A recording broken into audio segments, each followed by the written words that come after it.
PCOD, polycystic ovarian disease, और PCOS, polycystic ovarian syndrome महिलाओं में एक आम स्वास्थ्य समस्या है। ये स्थितियां हार्मोनल असंतुलन, अनियमित माहवारी और जटिलताओं की एक श्रृंखला पैदा कर सकती हैं।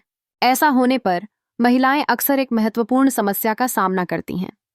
क्या पीसीओडी, पीसीओएस में प्रेगनेंसी संभव है? जवाब है हाँ। पीसीओडी और पीसीओएस के साथ भी महिलाएं गर्भवती हो सकती हैं। हालांकि यह भी सच है कि कुछ महिलाएं इस स्थिति के कारण प्रजनन संबंधी परेशानियों का अनुभव कर सकती हैं। सही उपचार और जागरूकता के साथ संभावनाएं बिल्कुल उचित हैं। हार्मोनल असंतुलन को समझने और उसे नियंत्रित करने के लिए विशेषज्ञों से मार्गदर्शन लेना आवश्यक है। पीसीओसीडी और पीसीओएस में प्रेगनेंसी के लिए स्वास्थ्य के अन्य पहलुओं की भी जांच करना महत्वपूर्ण है। शरीर का वजन, मानसिक स्वास्थ्य और जीवन शैली के बदलाव इस प्रक्रिया में महत्वपूर्ण भूमिका निभाते हैं। संतुलित आहार और नियमित व्यायाम से हार्मोनल संतुलन में सुधार हो सकता है, जिससे प्रेगनेंसी की संभावना बढ़ सकती है। गर्भाधान की प्रक्रिया में समय और धैर्य की आवश्यकता हो सकती है।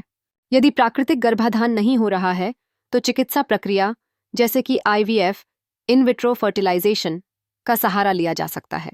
हालांकि यह ध्यान रखना महत्वपूर्ण है कि हर महिला का स्वास्थ्य और प्रजनन प्रणाली अलग अलग होती है, इसलिए व्यक्तिगत हल और उपचार योजना का अनुसरण करना आवश्यक है। चिंता और तनाव इस स्थिति को और जटिल बना सकते हैं, इसलिए मानसिक स्वास्थ्य पर ध्यान देना भी आवश्यक है। योग, ध्यान और पर्याप्त नींद से तनाव को कम किया जा सकता है।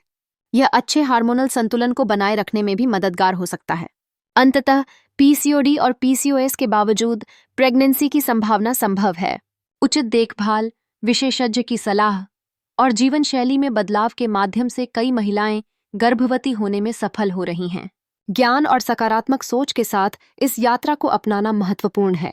इसी तरह की स्वास्थ्य संबंधी जानकारी के लिए हमारा चैनल सब्सक्राइब करें।